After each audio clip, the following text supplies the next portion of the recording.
నమస్కారం metro news కి స్వాగతం ముందుగా ముఖ్యాంశాలు వైసీపీ ప్రభుత్వ అప్పులపై జగన్ చర్చకు సిద్ధమా సవాల్ చేసిన టీడీపీ సీనియర్ నేత యనమల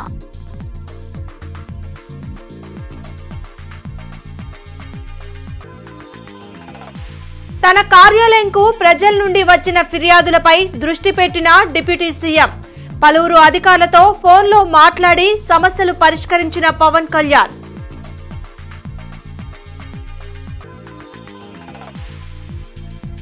గుంటూరు పశ్చిమ నియోజకవర్గ అభివృద్ధికి ఎమ్మెల్యే గల్లా మాధవి చర్యలు రోడ్లు డ్రైన్ల నిర్మాణానికి శంకుస్థాపన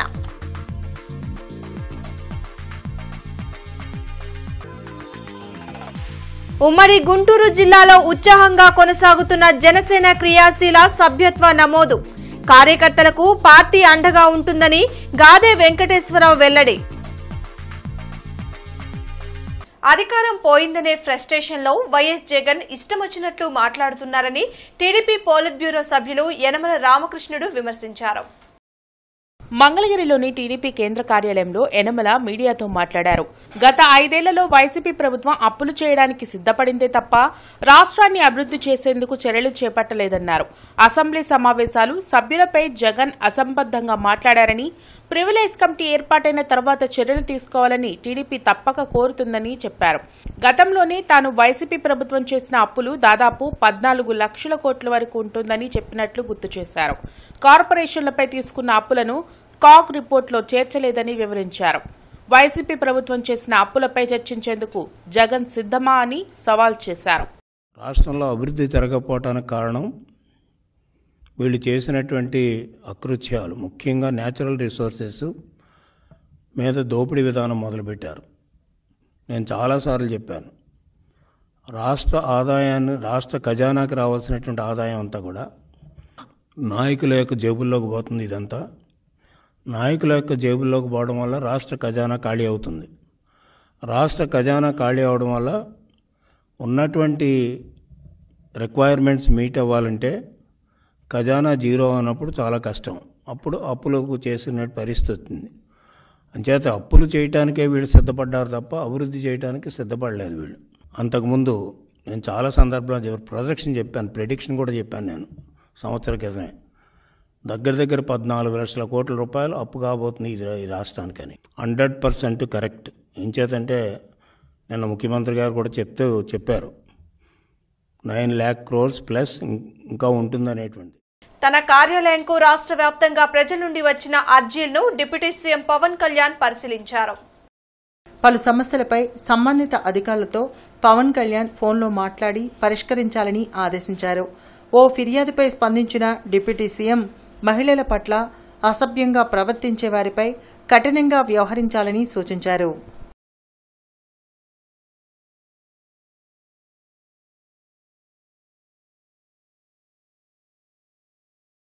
నగరంలో నూతనంగా నిర్మించిన సీసీ రోడ్లను ఎమ్మెల్యే గల్లా మాధవి 25 లక్షల రూపాయల వ్యయంతో కృష్ణానగర్ 1వ లైన్లో నూతనంగా నిర్మించిన సీసీ రోడ్లు, డ్రైనేజీలను ఎమ్మెల్యే గల్లా మాధవి ప్రారంభించారు.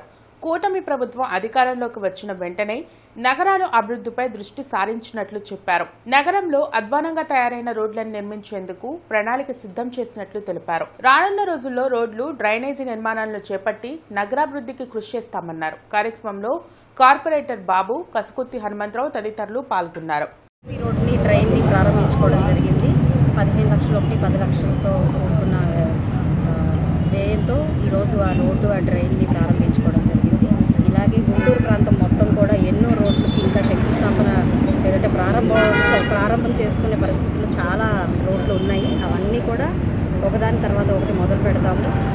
రోడ్లన్నీ అస్తవ్యస్తంగా ఉన్న పరిస్థితుల్లో అవి ఎంతో ప్రధానమైన సమస్యగా ఈరోజు గుంటూరులో ఉన్న పరిస్థితుల్లో వాటి మీద దృష్టి పెట్టాము. ప్రతి ఒక్క రోడ్డు కూడా ప్రజల్ని అసౌకర్య పాలు చేస్తున్న, యాక్సిడెంట్ పాలు చేస్తున్న ప్రతి ఒక్క రోడ్లు కూడా వాటి మీద దృష్టి పెట్టి ఒకదాని తర్వాత ఒకటి వాటికి పరిష్కారం చేసే దిశగా మేము కమిషనర్ వారిని కోరుకోవడం జరిగింది. వారు కూడా దానికి అంగీకరించారు. కాబట్టి ప్రతి ఒక్క రోడ్డు త్వరితగతినే పూర్తవుతాయి. కాబట్టి ప్రజలందరూ కూడా కొంచెం సహనంతో, సంయమనంతో ఉండాల్సిందిగా పార్టీ క్రియాశీల సభ్యత్వ నమోదు కార్యక్రమం ఉమ్మడి గుంటూరు జిల్లాలో ఉత్సాహంగా కొనసాగుతుంది. గుంటూరు తూర్పు నియోజకవర్గంలోని 8వ వార్డులో నిర్వహించిన సభ్యత్వ నమోదులో పార్టీ జిల్లా అధ్యక్షులు గాదె వెంకటేశ్వరరావుతో పాటు జడా సురేష్, మాదాసు శేఖర్ ఇతర నాయకులు పాల్గొన్నారు. క్రియాశీల సభ్యత్వం తీసుకున్న ప్రతి కార్యకర్తకు ఇన్సూరెన్స్ వర్తించేలా తమ పార్టీ అధ్యక్షులు పవన్ కళ్యాణ్ చర్యలు చేపట్టారని గాదె వెంకటేశ్వరరావు తెలిపారు. గతం కంటే ఎక్కువగా సభ్యత్వ నమోదు జరుగుతుందని వివరించారు. జనరల్గా అన్ని పార్టీలకి సభ్యత్వ నమోదులు ఉంటాయి, కానీ కొంచెం భిన్నంగా పవన్ కళ్యాణ్ గారు ఆలోచించి ఈ క్రియాశీల సభ్యత్వం అని ఒకటి పెట్టి దీనికి ఇన్సూరెన్స్ కవరేజ్ కూడా అయ్యేటట్టుగా ఏదన్నా అనుకోని సంఘటన జరిగితే జనసేన పార్టీ కార్యకర్త అనే వాళ్ళు ఎవరు కూడా ఇబ్బంది పడకూడదని ఒక ఆలోచనతో కార్యక్రమం స్టార్ట్ చేస్తే అది ఇంతింతే ఒట్టింత అన్నట్టుగా ప్రతి సంవత్సరం పెరుగుతూ వచ్చి గత సంవత్సరం 6.5 లక్షల దాకా చేసాం.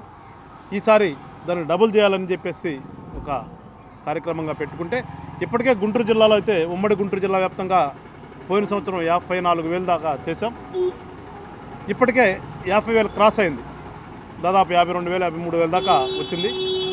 ఈ వాతావరణ పరిస్థితుల దృష్ట్యా ఒక 1 వీక్ దాకా ఎక్స్టెన్షన్ జరుగుతుంది. ఖచ్చితంగా మేము ఏదైతే అనుకున్నామో ఈసారి గుంటూరు జిల్లాలో ఉమ్మడి గుంటూరు జిల్లా వ్యాప్తంగా 1,00,000 సభ్యత్వాలు చేయాలి. అఖిల భారత జాతీయ ఓబీసీ 9వ మహాసభ ఆగస్టు 7న అమృత్సర్లో జరగనుంది.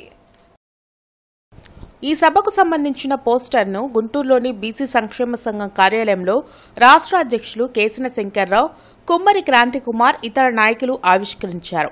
బీసీ మండల్ కమిషన్ ఇచ్చిన ఓబీసీ రిజర్వేషన్ సిఫారసులను ఇప్పటి వరకు కేంద్ర ప్రభుత్వాలు అమలు చేయకపోవడం దుర్మార్గమని శంకర్రావు విమర్శించారు. ఎన్డీఏ కూటమి కులగణనను చేపట్టాలని డిమాండ్ చేశారు. ఓబీసీలోని కుల వృత్తులు అంతరించిపోతున్నాయని వాటిని సంరక్షించాల్సిన అవసరం ఉందని చెప్పారు. ఇది 9వ జాతీయ మహాసభ. ఇది పంజాబ్ రాష్ట్రంలో అమృత్సర్లో రేపు 7వ తారీఖున ఉదయం 10 గంటల నుంచి సాయంకాలం 5 గంటల వరకు కూడా వివిధ రాష్ట్రాలకు చెందినటువంటి బలహీన వర్గాలకు చెందినటువంటి నాయకులు, వివిధ రాజకీయ పార్టీలకు చెందినటువంటి పార్లమెంట్ సభ్యులు, మంత్రులు, అదేవిధంగా బీసీ నాయకులందరూ కూడా మేము ఆ రోజున ఆహ్వానించడం కూడా జరిగింది. నరేంద్ర మోడీ గారు ఒక బీసీ వర్గానికి చెందినటువంటి వ్యక్తి, అయ్యా మోడీ గారు ఇప్పటికైనా ఈ కుల గణాంకాలు చేపట్టాలని, దేశవ్యాప్తంగా గణాంకాలతో పాటు కుల గణాంకాలు కూడా చేపట్టాలని చెప్పని వారికి మేము విజ్ఞప్తి చేస్తూ ఉన్నాం. ఇన్ని ప్రభుత్వాలు మారుతున్నా, గతంలో కాంగ్రెస్ పరిపాలన చేసింది, ఇప్పుడు బీజేపీ 3వ పరిపాలన కంటిన్యూషన్ చేస్తూ ఉంది. కానీ ఇప్పటి వరకు మండల్ సిఫారసు మీద పార్లమెంట్లో ఒక చర్చ కూడా పెట్టలేదనేది చాలా స్పష్టంగా మనందరికీ తెలిసిన నిజం. గెలిచిన తర్వాత తక్షణమే జనగణనని చేపడతామని చెప్పేసి చాలా స్పష్టంగా మొన్న అమిత్ షా గారు కూడా మాట్లాడిన విధానం మనందరికీ తెలిసిందే. అదేవిధంగా ఇదే జనగణన మీద మేము ప్రభుత్వంలోకి వస్తే కాంగ్రెస్ పార్టీ రాహుల్ గాంధీ పాదయాత్రలో పూర్తి స్థాయిలో జనగణన చేపడతామని చెప్పారు. కానీ ఇప్పుడు నిన్న పార్లమెంట్లో జనగణన అనే దాని మీద మీరెందుకు చేపట్టరు, దాని మీద మేము ఒక డిమాండ్ చేయబోతూ ఉన్నాం, దేశవ్యాప్తంగా జనగణన చేపట్టాలని చెప్పేసి రాహుల్ గాంధీ గారు కూడా మాట్లాడాలని చెప్పి కూడా మేము అడుగుతున్నాం. మాజీ రాష్ట్రపతి ఏపీజే అబ్దుల్ కలాం వర్ధంతి కార్యక్రమాన్ని నగరంలో ఘనంగా నిర్వహించారు. పట్టాభిపురంలోని జరిగిన అబ్దుల్ కలాం వర్ధంతి కార్యక్రమంలో ఎమ్మెల్యే గల్లామాధవి పాల్గొని ఆయన విగ్రహానికి పూలమాలలు వేసిన వాళ్లర్పించారు. భావితరాలకు స్ఫూర్తిదాయకమైన వ్యక్తి అబ్దుల్ కలాం అని, ఆయన జీవిత చరిత్రను భావితరాలకు తెలియజేయాల్సిన అవసరం ఉందన్నారు. పేదరికంలో పుట్టిన అబ్దుల్ కలాం ఉన్నత శిఖరాలను అధిరోహించారన్నారు. ఆయన స్ఫూర్తితో యువత ముందుకు సాగాలన్నారు. భావితరాలకి ఇలాంటి వ్యక్తులు స్ఫూర్తిదాయకంగా నిలుస్తారు. వారి జీవితం మొత్తం కూడా పాఠ్యపుస్తక రూపంలో చదువుకోవాల్సిన వ్యక్తులలో ముఖ్య వ్యక్తులు ఏపీజే అబ్దుల్ కలాం గారు. ఆయన జీవిత కథ, ఆయన జీవితం నిజంగా స్ఫూర్తిదాయకం. భారతరత్నగా, అలాగే మిజైల్ మ్యాన్గా, పీపుల్స్ సైంటిస్ట్గా ఆయన పేరుగాంచారు. ప్రతి ఒక్కరం కూడా ఆయన సింప్లిసిటీని ఆదర్శంగా తీసుకొని ముందుకు వెళ్ళాలి. ఒక అద్భుతమైన నాయకుడు, ఒక అద్భుతమైన సైంటిస్ట్, ఒక అన్నిటికంటే ముఖ్యంగా ఒక వ్యక్తిత్వం గల మహోన్నత వ్యక్తి ఆయన్ని ఇలా గుర్తు చేసుకొని ఆయనకు నివాళులు అర్పించడం నిజంగా మన అదృష్టం. వైఎస్ఆర్ కాంగ్రెస్ పార్టీ క్రియాశీలక సభ్యత్వానికి యడ్ల నాగమల్లేశ్వరరావు రాజీనామా చేశారు. పాత గుంటూరు అభివృద్ధి కోసం పార్టీలకు అతీతంగా ఉద్యమాలు చేయనున్నట్లు నాగమల్లేశ్వరరావు ప్రకటించారు. పాత గుంటూరులో భూముల మార్కెట్ విలువలు పొంతం లేకుండా ఉన్నాయని, ఆ సమస్యను పరిష్కరించాలని గత కొన్నేళ్లుగా ఉద్యమాలను రైతులతో కలిసి చేస్తున్నట్లు చెప్పారు. పార్టీ ముద్ర తమ పోరాటంపై ఉండకూడదనే ఉద్దేశంతో వైసీపీకి రాజీనామా చేయడం జరిగిందని వివరించారు. పాత గుంటూరు అభివృద్ధికి కృషి చేసే నాయకులతో కలిసి పనిచేసేందుకు తాము ఎప్పుడూ సిద్ధంగా ఉంటామని స్పష్టం చేశారు. రాజకీయాల్లోకి వచ్చింది కూడా పాత గుంటూరు మార్పు కోసం వచ్చాను. గడిచిన 45 సంవత్సరాల్లో కూడా ఎవరైతే ఎమ్మెల్యేలు పరిపాలించారో ఒక్క ఎమ్మెల్యేనైనా ఇక్కడికి వచ్చి నేను పాత గుంటూరు అభివృద్ధి కోసం ఇది చేశానని చెప్పి ఒక్క ఎమ్మెల్యే కూడా ఈరోజు చెప్పుకునే పరిస్థితుల్లో లేదంటే పాత గుంటూరు ఎంత దీనస్థితిలో ఉందో కూడా ప్రజలందరూ గమనించాలా. అదేవిధంగా గడిచిన 20 సంవత్సరాల్లో గుంటూరు తూర్పు నియోజకవర్గం నుంచి పశ్చిమ నియోజకవర్గానికి వలస వెళ్తున్నారు. ఈ వలసలన్నీ ఆగాలంటే ఇక్కడ కంపల్సరీగా కూడా అభివృద్ధి అనేది జరగాల. దీన్ని అదేవిధంగా జనసేన పార్టీ ఆఫీస్కి తీసుకెళ్ళాం. అట్లాగే నజీర్ అహ్మద్ గారి దృష్టికి కూడా ఈ విషయాన్ని తీసుకుని వెళ్ళాం. ఇంకా రాబోయే రోజుల్లో రెవెన్యూ మినిస్టర్ అనగానే సత్యప్రసాద్ గారికి, అట్లాగే గుంటూరు ఎంపీ పెమ్మసాని చంద్రశేఖర్ గారికి కూడా తీసుకెళ్ళి వాళ్ళ దృష్టికి తీసుకెళ్ళి పెద్ద ఎత్తున ఉద్యమం చేద్దామని చెప్పేసి అనుకుంటున్నాం. అదేవిధంగా పార్టీలు నా ఉద్యమానికి అడ్డం అవుతాయి అంటే ఏ పార్టీలో ఉండకుండా అయినా కానీ నేను ఈ పాత గుంటూరుకు సంబంధించి ఒక ఆర్గనైజేషన్ అనేది ఒకటి స్థాపించి దాని మీద కంపల్సరీగా కూడా అందరినీ ప్రతి ఒక్కరిని కూడా దీంట్లో భాగస్వాములు చేస్తూ ఈ ఉద్యమాన్ని కొనసాగిస్తానని.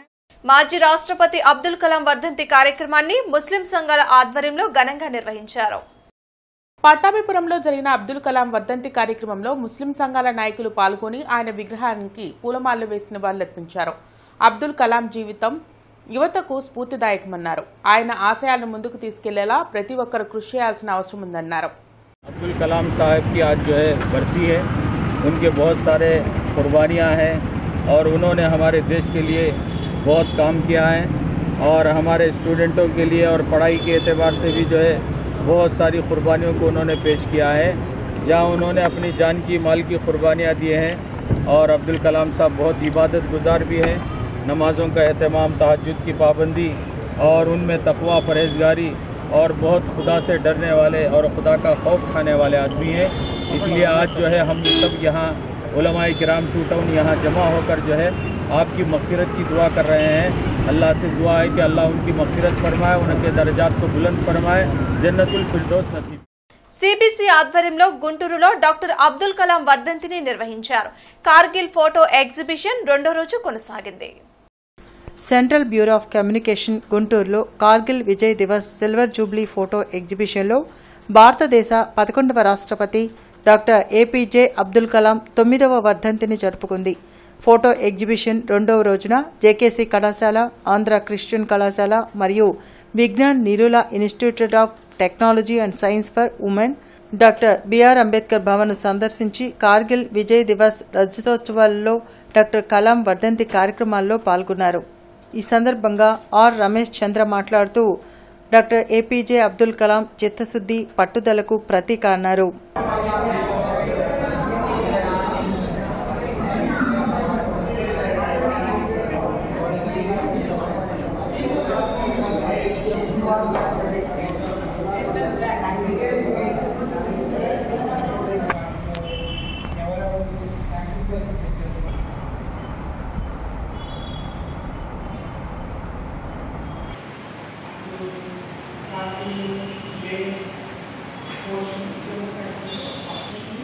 గుంటూరు నగరంలో ఉన్న కార్పొరేట్ స్కూల్స్ పైన జిల్లా డీఈఓ కఠినంగా చర్యలు తీసుకోవాలని కాంగ్రెస్ పార్టీ విద్యార్థి విభాగం గుంటూరు జిల్లా ఎన్ఎస్యుఏ అధ్యక్షులు ఎస్కే కరీం డిమాండ్ చేశారు. ఈ సందర్భంగా షేక్ కరీం మాట్లాడుతూ నగరంలో రాష్ట్ర ప్రభుత్వానికి విరుద్ధంగా సెలవు దినాల్లో స్కూళ్లను నడుపుతున్న విద్యా సంస్థలపై చర్యలు తీసుకోవాలన్నారు. అదేవిధంగా ఒక స్కూల్ గుర్తింపు పేరు మీద 2-3 స్కూళ్లు నడుపుతున్న గుర్తింపు లేని స్కూళ్లను సీజ్ చేయాలని డిమాండ్ చేశారు. రాష్ట్ర ప్రభుత్వం ప్రైవేట్ స్కూళ్లపైన నిర్ధారించిన ఫీజులను పక్కన పెట్టి ఇష్టారాజ్యంగా వేలాది రూపాయలు, లక్షలాది రూపాయలు దోచుకుంటున్న కార్పొరేట్ స్కూల్స్ పైన కఠినంగా చర్యలు తీసుకోవాలని ఆయన డిమాండ్ చేశారు. ఈ కార్యక్రమంలో తిరుమలరావు, యేసురాజు, సుమన్, సునీల్ నాయక్, మీరావళి, నాగూర్ తదితరులు పాల్గొన్నారు. రాష్ట్ర విద్యాశాఖ అధికారులు కేటాయించినటువంటి సెలవు దినాల్లో కూడా విచ్చలవిడిగా గుంటూరు నగరంలో వాళ్ళు ఇష్టారాజ్యంగా రాష్ట్ర ప్రభుత్వానికి కూడా వ్యతిరేకంగా స్కూళ్ళు నడుపుతున్నటువంటి పరిస్థితి. ఈరోజు డిఈఓ గారిని ఒకటే ప్రశ్నించాం. ఈ విధంగా శనివారం రోజున, ఆదివారం రోజున, పండగల రోజున విచ్చలవిడిగా రాష్ట్ర విద్యాశాఖ అధికారులను ఉల్లంఘిస్తూ స్కూళ్లను నిర్వహిస్తూ ఉంటే ఎందుకు చూస్తూ ఊరుకుంటారు అని చెప్పేసి ఈరోజు డిఈఓ గారిని ప్రశ్నించడం జరిగింది. అదేవిధంగా తల్లిదండ్రుల దగ్గర నుంచి ఫీజుల పేరు మీద సుమారుగా వేలాది రూపాయలు, లక్షలాది రూపాయలు దోచుకుంటున్నటువంటి పరిస్థితి. ఏదైతే స్కూల్స్లో పుస్తకాలను అమ్మేటటువంటి ప్రక్రియ మన రాష్ట్ర ప్రభుత్వంలో లేనటువంటిది. అయినప్పటికీ కూడా పుస్తకాలను కూడా వేలాది రూపాయలుగా అమ్ముకుంటున్నా కూడా చూస్తా ఎందుకు ఊరుకుంటున్నారో చెప్పాల్సినటువంటి అవసరం ఉంది.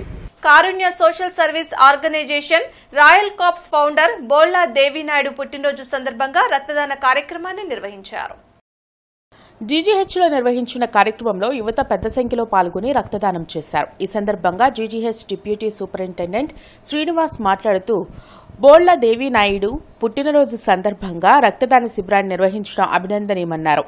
రక్తం కొరతతో అనేక మంది ప్రాణాలు కోల్పోయే పరిస్థితి ఉన్న నేపథ్యంలో రక్త కొరతను అధిగమించేందుకు అనేక మంది రక్తదానం చేసేందుకు ముందుకు రావాలన్నారు. పుట్టినరోజు సందర్భంగా రక్తదానం చేపించి అనేక మంది ప్రాణాలను రక్షించేందుకు ముందుకు రావడం సంతోషకరమన్నారు. ఇలాంటి సేవా కార్యక్రమాలను నిర్వహించిన Karunya social service organisation royal corp సంస్థకు ఆయన కృతజ్ఞతలు తెలిపారు. కార్యక్రమంలో బోళ్ల బాలాజీ, గాదే రమేష్ బాబు తదితరులు పాల్గొన్నారు. చాలామంది పుట్టినరోజు నాడు కేక్ కట్ చేస్తారు, లేదా ఫ్యామిలీతో పాటు ఈ హోటల్కి వెళ్తారు, లేదా మూవీకి వెళ్తారు, అలా ఎంజాయ్ చేస్తారు. కానీ ఒక వాలంటరీ ఆర్గనైజేషన్ సృష్టించి Karunya social service organisation royal corps అనేది ఫౌండర్ అయ్యి ఉండి సో ఒక నోబుల్ కాజ్ తో మన బర్త్డేని సెలబ్రేట్ చేసుకుందాం అని మేడం అనుకుంటున్నారు. అందుకు జీజీహెచ్ తరఫున మేడంకి మరొకసారి కృతజ్ఞతలు తెలియజేస్తున్నాం. మా హాస్పిటల్ దృష్టిలో కానీ, వైద్య సిబ్బంది దృష్టిలో కానీ ఒక చాలా గొప్పదనం. దానికి మేడం ఇనిషియేటివ్ తీసుకుని ఈరోజు ఇంతమందిని మొబిలైజ్ చేసి వాళ్ళ చేత బ్లడ్ డొనేట్ చేయిస్తున్నందుకు మరొకసారి మేడంకి జీజీహెచ్ తరఫున కృతజ్ఞతలు తెలియజేస్తున్నాం. పేదవాళ్ళు చావు బతుకుల్లో ఉన్నా కానీ ఇది కానీ రక్తదానం చేయడానికి జీజీహెచ్ గుంటూరు జీజీహెచ్ అనేది దేవాలయం ఇక్కడ మన చుట్టుపక్కల జిల్లాలకు కానీ అన్నిటికీ ఈరోజు దేవినాయుడు గారి పుట్టినరోజు సందర్భంగా Karunya social service organisation royal corps తరఫున జరిగిన ఈ కార్యక్రమాన్ని అభినందనలు తెలుపుతున్నామండి. ఈ సందర్భంగా దేవినాయుడు గారికి కూడా పుట్టినరోజు శుభాకాంక్షలు తెలుపుతున్నాం. ఎస్ఎస్ఎం సేవా ఫౌండేషన్ ఆధ్వర్యంలో థామస్ నాయుడు జన్మదిన వేడుకలు ఘనంగా జరిగాయి. షఫీ ఫ్రెండ్ సర్కిల్ ఆధ్వర్యంలో నీడ్స్ బ్లడ్ బ్యాంక్ లో కేక్ కట్ చేసి రక్తదానం చేశారు. సుమారు 50 మంది రక్తదానం చేశారు. థామస్ నాయుడు మరిన్ని పదవులు అధిరోహించాలని స్నేహితులు ఆకాంక్షించారు. ప్రతి ఒక్కరూ రక్తదానం పట్ల అవగాహన కల్పించుకోవాలని సూచించారు.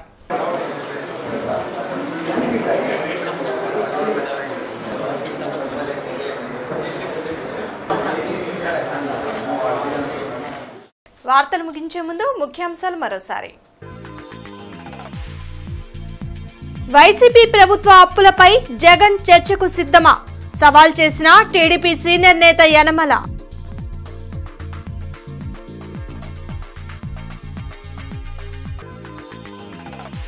తన కార్యాలయంకు ప్రజల నుండి వచ్చిన ఫిర్యాదులపై దృష్టి పెట్టిన డిప్యూటీ సీఎం.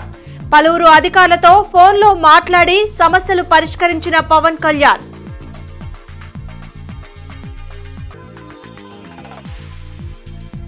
గుంటూరు పశ్చిమ నియోజకవర్గ అభివృద్ధికి ఎమ్మెల్యే గల్లా మాధవి చర్యలు.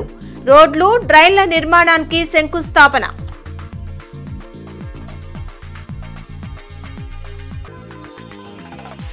ఉమ్మడి గుంటూరు జిల్లాలో ఉత్సాహంగా కొనసాగుతున్న జనసేన క్రియాశీల సభ్యత్వ నమోదు.